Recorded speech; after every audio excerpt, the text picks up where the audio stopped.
பயணத்தில் வேகமாக, அதாவது மற்றவர்களை அச்சுறுத்தும்படி செல்லும் அன்பு தம்பிகளுக்கு, தங்கைகளுக்கு வணக்கம். மன்னிக்கவும், நான் இந்த கடிதத்தை உன் பார்வைக்கு கிடைக்கும்போது உன் நிலை என்னவென்று எனக்கு தெரியாது. எத்தனை விழிப்புணர்வு பிரச்சாரங்கள், எத்தனை பேரணிகள், எத்தனை போதனைகள் கேட்டு உணர்த்தியும் இன்னும் அறிவெளிகளாய் இருக்கிறோமே என்பதை நினைக்கும்போது மனம் கொதித்து அழுகிறது. தம்பிகளே, தங்கைகளே, சாலையில் சாகசம் செய்ய துடிக்கும் இளஞ்சிறார்களே, ஆர்வக் கோளாறு கொண்ட உங்களால் நல்ல விதமாக சாலையை பயன்படுத்தும் மற்றவர்களுக்கு வலியும் வேதனையும் உண்டாகிறது என்பதை உணர முடிகிறதா? இல்லை உணர மறுக்கிறீர்களா? பைக் ஓட்டுவது என்பது ஒரு குடும்பத்திற்கு மிகச்சிறந்த பொறுப்பு என்பதை உணர்ந்து கொள்ளுங்கள்.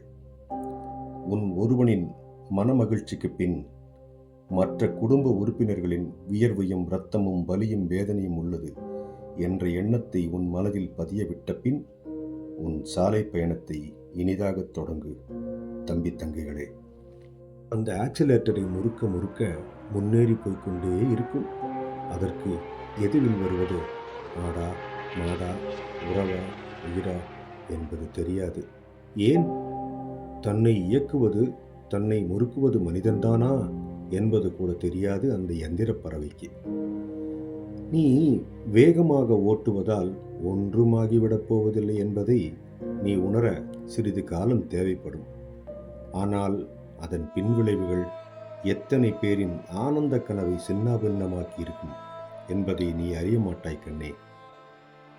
எத்தனை தம்பிமார்கள் இருசக்கர சாலை வாகன விபத்தில் சிக்கி மரணத்தின் விளிம்பு வரை சென்று திரும்பி உறுப்பிழந்து, உணர்விழந்து, இன்னும் சொல்ல இயலாத நிலையில் இருப்பதை நீ அறிந்துள்ளாய். என் அன்பு தம்பியே, உன் சாலை பயணத்தில் நீ வேகமாக செல்லும்போது உன்னை ஒருவரும் ரசிக்கவில்லை, மாறாக சபித்து கொண்டிருக்கிறார்கள் என்பது உனக்கு புரியவில்லையா? உன்னால், உன் வேக மோகத்தால் விபத்து ஏற்பட்டு ஒரு குடும்பம் நிர்மூலமாக, நிர்கதியாக சிதைந்து போக நீ காரணமாயிருந்து விடாதே அன்பு தம்பியே.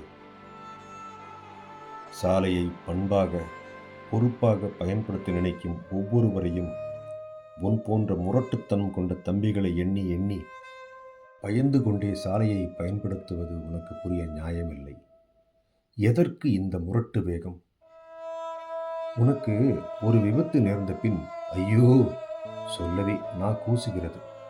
பாதிக்கப்பட்ட உனக்கு உன் அப்பா, அம்மா, தம்பி, தங்கை என அனைவரின் மனநிலையும் உன்னால் உணர முடிகிறதா? குடும்பத்தினரின் தவிப்பு, மன அழுத்தம், குடும்ப பொருளாதாரம், பின்தங்கும் குடும்ப முன்னேற்றம், மனப்பிரிவுகள் இத்தனை அறிந்தும் எதற்கு இந்த மொன்னை ரோசமும் மழுங்கிய வீரமும் முரட்டு வேகமும்? அன்பு தம்பியே, மருத்துவமனைகளில் உடல்நலக் கோளாறுகளால் நோய்வாய்ப்பட்டு அறுவை சிகிச்சைக்காக காத்திருக்கும் நோயாளிகளுக்கு சேமிக்கப்பட்டிருந்த இரத்தங்களை உன் போன்ற அவசர முட்டாள்களுக்கு தானமாக்கி காப்பாற்றி இருப்பார்கள். அப்படி காத்திருக்கும் நோயாளிகளின் மனநிலை சாபம் உன்னை சும்மா விட்டு விடுமா? பலவாறு பேசியாகிவிட்டது. ஆனால் ஒன்று மட்டும் உண்மை. உனது பிறப்பு மற்றவர்களின் பாவத்தையும் சாபத்தையும் சம்பாதிக்கவா? முறுக்குவதை நிறுத்து, உறுதியாக நிறுத்து, நிதானித்துச் செல். சாலை உன் சொல் கேட்கும். வேக வேகமாய் ஓடி கை கால்கள் முறிந்தவர்கள், உறுப்பு இழந்தவர்கள், நினைவிறந்தவர்கள், கட்டிலோடு கட்டிலாய் மலஜலம் கழிப்பவர்கள், இடுப்புக்கு கீழே அசைக்க முடியாமல் இருப்பவர்கள் என்று சாலையில் விபத்தில் சிக்கியோரின் பட்டியலில் இடம்பெற்று விடாதே. என் ஆசை தம்பியே, இதுபோல் ஒருவர் உருவாக நீ காரணமாகிவிடாதே. சாலையை பயன்படுத்திக் கொள்ளுங்கள். சாலையில் சமமாயாகாதீர்கள். வாழ்வது ஒருமுறை, வாழ்த்தட்டும் தலைமுறை. நன்றி, வணக்கம்.